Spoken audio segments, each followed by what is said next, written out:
right, let's do this. Are you ready to take on an epic? Always up for a challenge, especially when it involves John Milton. That's the spirit. Today, we're diving deep, deep, deep into Paradise Lost. But don't worry, we won't be wading through all 12 books.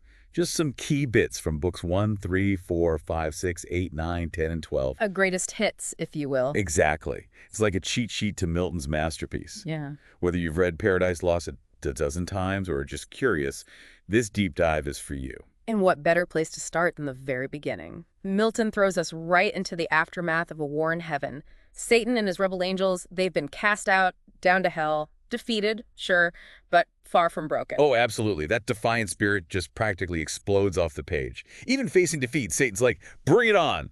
I've got an unconquerable will, a thirst for revenge, immortal hate, and courage never to submit or yield. I mean, talk about holding a grudge, right? Seriously. You'd think he'd be a little more, I don't know, humbled by the experience, but no, he's all about plotting his comeback. Which, let's be honest, is kind of exhilarating. That unwavering pride, the sheer audacity of it all. It's hard not to be impressed, even if his motives are a bit, well, questionable. But here's where things get really interesting. Milton's version of hell, it isn't just your typical fire and brimstone. Right. He goes all out, creating this incredibly vivid, surprisingly complex landscape. Different regions, rivers, each representing a distinct form of suffering. It's almost like a map of psychological torment. So it's not just physical pain, but a sort of mental and emotional anguish as well. Precisely. It's like he's saying hell is as much a state of mind as a physical place, and that layered portrayal actually helps us understand Satan's character better. His rebellion, it's not just a power grab, it's driven by these deeper, more intricate emotions. Which makes you wonder, is Milton trying to make us sympathize with Satan a little? That's a good question. I mean, it's easy to admire his determination, his refusal to give up, but let's not forget his actions have pretty serious consequences. True, true. But before we go too far down that road, let's shift perspectives for a moment. Yeah. What about God's side of the story? One thing that struck me is that God, well, he isn't exactly surprised by this whole rebellion. He's totally aware of what Satan's planning. Absolutely. He sees Satan making his way towards Earth, knows he's aiming to corrupt humankind. And this raises one of the most fascinating dilemmas in the poem, the whole free will versus predestination debate. Does God knowing the future mean our choices are already made, or do we genuinely have the power to choose? Well, God himself actually tackles this head on in a speech to his son. He basically says, look, I could stop this whole thing, but that would go against the free will I gave my creations. He even uses the phrase, the high decree, unchangeable, eternal, which ordained their freedom. Which really gets to the core of how Milton presents God. He's not just this all-powerful ruler, he's a being who deeply values free will, even if it means risking disobedience and suffering. It's almost as if he's saying, true love requires choice, even if that choice could lead to heartbreak. Pretty heavy stuff, right? Definitely gives you a lot to think about. It does. But amidst all this talk of rebellion and free will, there's a hint of hope too, isn't there? I mean, the sacrifice of God's son, it's foreshadowed pretty early on. Right. It's subtle, but it's there. A reminder that even in the midst of all the darkness and despair, there's a plan for redemption, a path back to grace. And speaking of contrasts, that brings us to Eden itself. Milton really lays it on thick describing its beauty, especially compared to the bleakness of hell. We've got luscious fruits, fragrant flowers. It's like a sensory overload in the best possible way. It's like he's hitting us over the head with the difference, right? Eden, this paradise of pure delight, everything hell isn't. Exactly. And it's fascinating to see how Satan reacts to it. He's this embodiment of darkness and rebellion, yet even he is kind of captivated by Eden's beauty. It's almost like he's feeling a twinge of regret, a longing for what he's lost. Maybe so, but of course that doesn't stop him from putting his plan into action. Nope. In classic villain style, he disguises himself as a serpent and goes after Eve, tempting her with promises of forbidden knowledge and godlike power. What a schemer. But what do you think? What's really driving Satan here?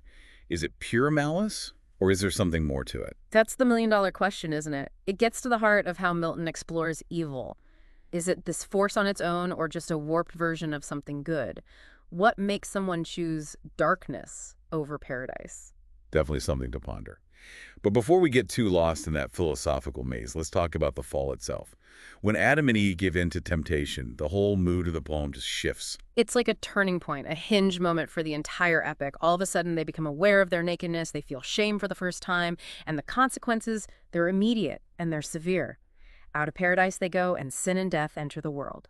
And Milton doesn't hold back describing that moment. He talks about this bridge being formed between hell and earth, paving the way for more temptation and suffering. It's like their single act of disobedience just unleashed a torrent of darkness onto the world. It's powerful imagery, for sure. The way heaven, earth, and hell are all connected, and how one choice can have such lasting repercussions. It's intense. But in the midst of all this despair, Milton does give us a glimpse into what's to come for humanity. He does that through a series of prophecies, right? Exactly. Adam receives these visions spanning vast stretches of time.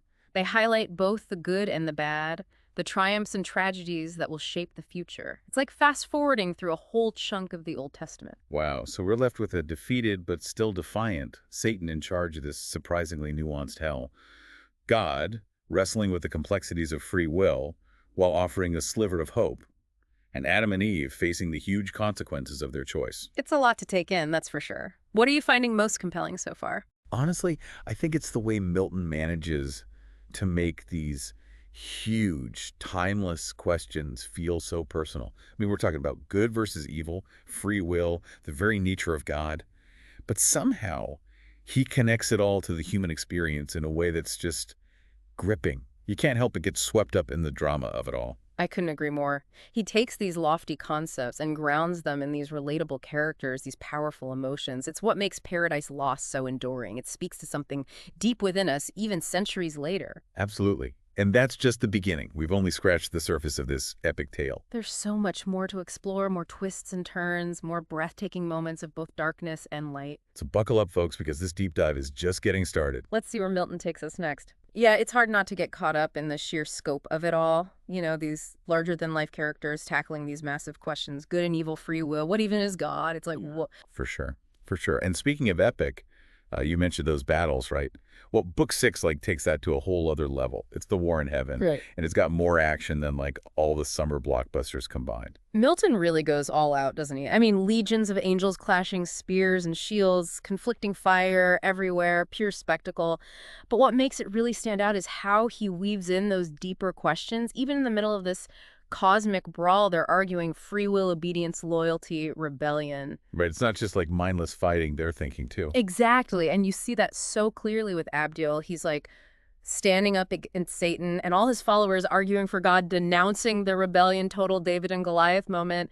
It's like the power of one dude's belief against like an army. And there's that part where Satan's like, okay, let's go one-on-one Abdiel. Almost like he's daring God to step in, but he doesn't, does he? Nope, he sets limits instead, like boundaries for the fighting. It's subtle, but God could have just squashed the rebellion instantly, but he doesn't. He lets it play out, respecting their free will. It's like he's saying, I gave you the power to choose, so choose even if it leads to this mess. Right, but this cosmic showdown can't go on forever, and that's where the Messiah comes in. Talk about a grand entrance.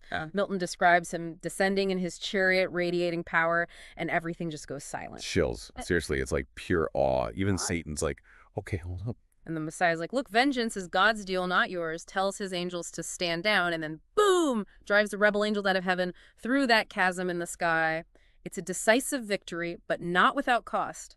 Even heaven has scars from the fighting, a reminder of what rebellion leads to. So meanwhile, back on Earth, Adam and Eve are dealing with a fallout. In Book 10, that's where it all hits the fan, right? No kidding. God sends his son down again, but this time it's for judgment time to lay down the law, and God's not messing around. Yeah. He curses the serpent, tells Eve childbirth's going to be painful, and Adam, well, the ground is cursed too. Toil and labor to get anything out of it. That whole, cursed is the ground for thy sake. Thou shalt eat of it all the days of thy life. Thing. Yikes. No more easy living in paradise. That's for sure. Their perfect life is over.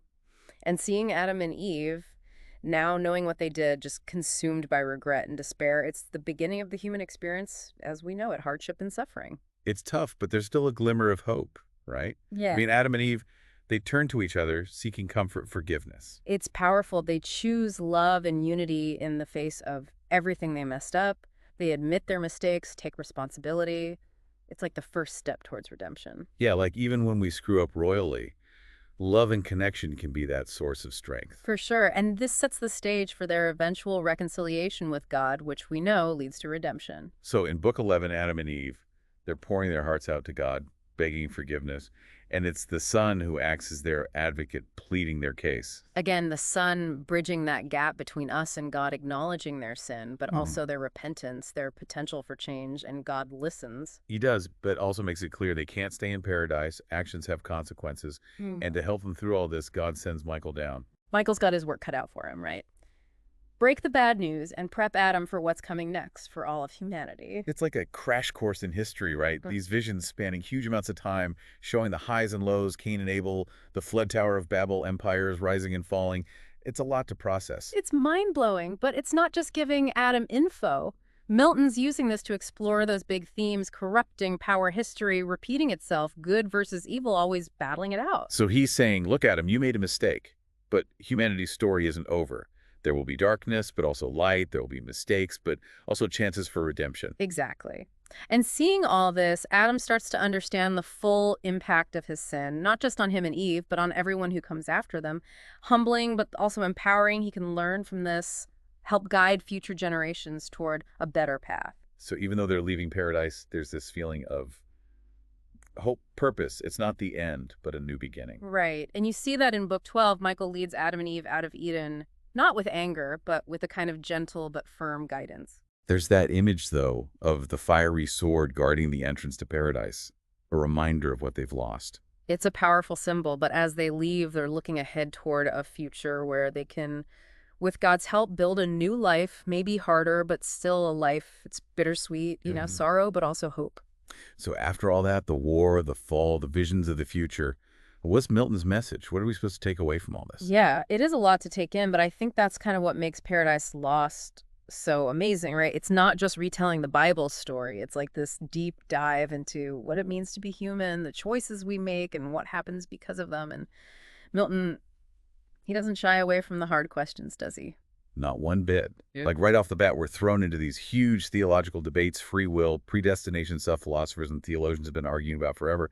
And Milton doesn't give us easy answers. He's like, come on, let's wrestle with this together. Totally. And, it would have been so easy to make Satan just a straight up villain, but he's so much more than that. He's Yeah. smart, he's charming. There are times you almost feel bad for him, even though, he's the bad guy. I know, right? And that's what makes him so interesting. We see his pain, his ambition, how clever he is. It's like this reminder that evil, it's not always this big scary monster. Sometimes it's tempting, even attractive, and it often comes from inside us. It does. Which brings us back to that question. If Adam and Eve created perfect living in paradise, could fall for temptation, what hope is there for the rest of us?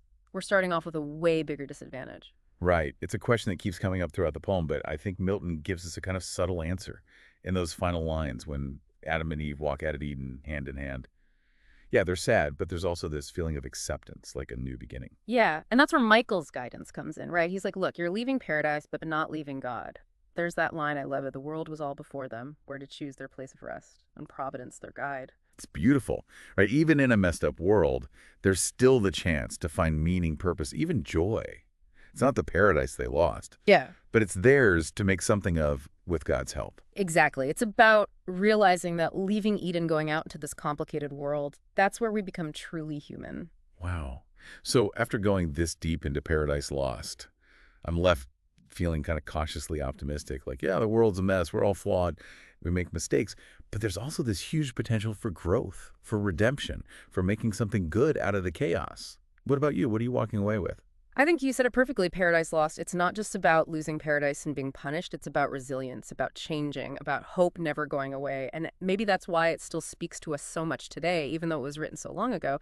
It's about those things we all struggle with as we try to figure out this crazy, beautiful, complicated world. So there you have it, folks. Your deep dive into John Milton's Paradise Lost. We've covered epic battles, huge theological debates, good versus evil. We've explored what it means to be human and found that even in a fallen world, hope sticks around. We hope this deep dive gave you a new way of looking at this literary masterpiece and left you with some things to think about. Until next time, keep exploring, keep asking questions, and keep looking for those little bits of hope in everyday life. Thanks for joining us.